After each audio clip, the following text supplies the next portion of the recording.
नमस्कार दोस्तों, आप सब कैसे हैं? आज मैं एक बार फिर एक प्रेरणादायक और हौसला बढ़ाने वाली कहानी लेकर आया हूँ। ये कहानी बेहद रोमांचक और जोश से भरी है। इसे आखिर तक जरूर सुनिएगा, आपको बहुत मजा आने वाला है। कहानी की शुरुआत नीलिमा से होती है। नीलिमा एक छरहरी काया वाली 27 साल की युवती है। कॉर्पोरेट ऑफिस की चकाचौंध और ग्लैमर के बीच नीलिमा की सादगी भरी खूबसूरती एक अलग ही चमक के साथ उभर कर सामने आती है। आज उसने क्रीम रंग की सिल्क की साड़ी पहनी है, जिसके साथ स्लीवलेस ब्लाउज और खुले बाल हैं। नीलिमा सिर्फ खूबसूरत ही नहीं है, बल्कि वह बेहद महत्वाकांक्षी भी है।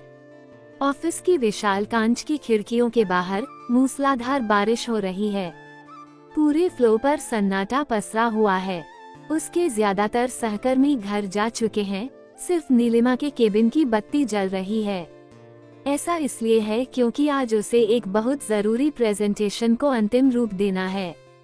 उसके केबिन के ठीक बगल वाले विशाल केबिन में ऑफिस का बॉस आर्यन चौधरी बैठा है। आर्यन चौधरी 35 साल का है, लंबा, सुगठित शरीर वाला, और उसकी नजरें बेहद तेज और पैनी हैं। ऑफिस की हर महिला एक बार आर्यन को देख लेने के बाद अपनी नजरें उससे हटा ही नहीं पाती। फिर भी आर्यन का स्वभाव बेहद गंभीर है। हालांकि नीलिमा आर्यन का बहुत सम्मान करती है, लेकिन किसी अजीब से कारण से जब भी वह आर्यन के सामने आती है तो उसका दिल जोरों से धड़कने लगता है। आर्यन की गहरी, मर्दाना आवाज और उसके महंगे परफ्यूम की महक नीलिमा को पूरी तरह से मदहोश कर देती है।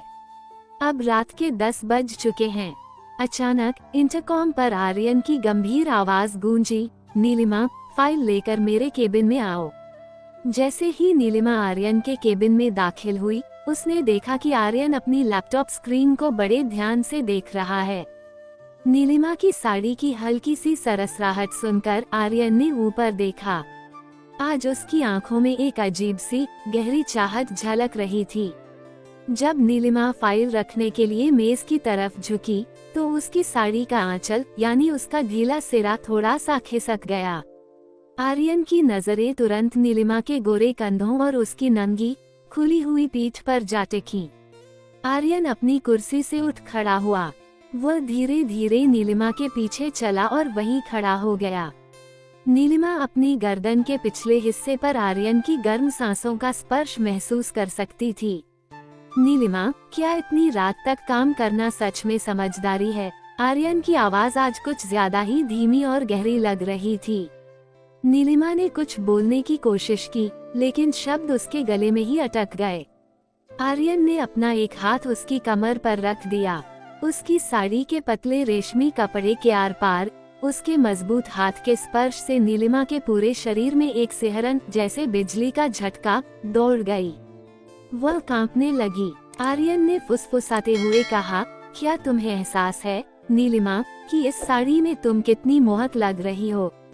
पूरे दिन मेरी नजरें बस तुम पर ही टिकी रही हैं। नीलिमा हकलाते हुए किसी तरह बोल पाई, सर, ये ऑफिस है। उसके कान की लौ को हल्के से काटते हुए आर्यन ने दबी आवाज में कहा, अभी इस ऑफिस में सिर्फ तुम और मैं हैं। यहाँ और कोई नहीं है। आर्यन ने नीलिमा को अपनी ओर घुमाया और उसे अपने करीब खींच लिया। नीलिमा के दिल की तेज धड़कनें अब साफ सुनाई दे रही थीं।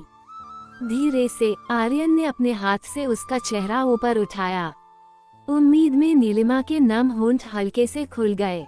बिना एक पल भी हिचकिचाए आर्यन ने पूरी शिद्दत के साथ अपने होंठ उसके होंठों से मिला दिए।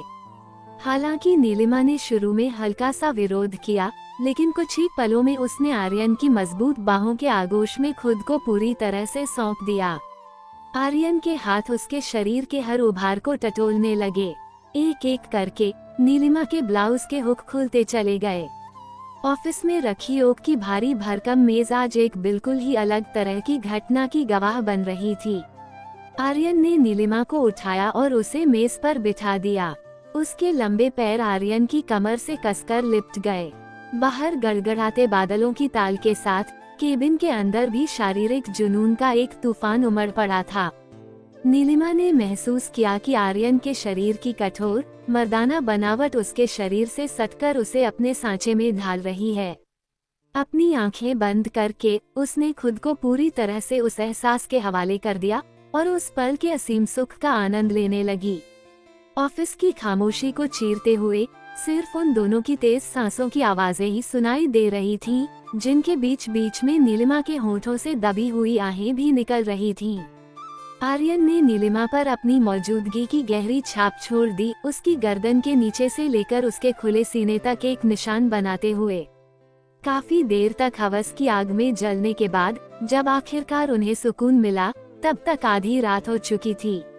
अपनी साड़ी ठीक करते हुए नीलिमा ने आईने में अपनी परछाई पर एक नजर डाली। उसके होंठ सूजे हुए थे और बाल बिखरे हुए थे। आर्यन उसके पीछे आया, अपनी बाहें उसके चारों ओर लपेटी और उसके कंधे पर एक चुंबन दिया। कल से ये ऑफिस हमारे लिए सिर्फ काम करने की जगह नहीं रहेगा, नीलिमा, आर्यन ने धीरे से कहा। नीलिमा मुस्कुराई। वह जानती थी कि यह गुपचुप रिश्ता उसे बहुत दूर तक ले जाएगा। उसके अंदर कहीं गहरे में एक अजीब सा रोमांच जागने लगा। ये वर्जित रोमांस एक ऑफिस बॉस और उसकी सेक्रेटरी के बीच अभी तो बस शुरू ही हुआ था। जब नीलिमा आखिरकार सुबह सवेरे ऑफिस से निकली, तब तक बारिश रुक चुकी थी। फिर भी आर्यन के उस जोशीले स्पर्श की याद उसके मन में ताज़ा थी।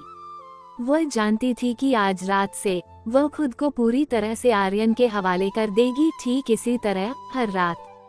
दोस्तों, अगर आपको ये कहानी पसंद आई हो तो कृपया इस वीडियो को लाइक करें और हमारे चैनल को सब्सक्राइब करें।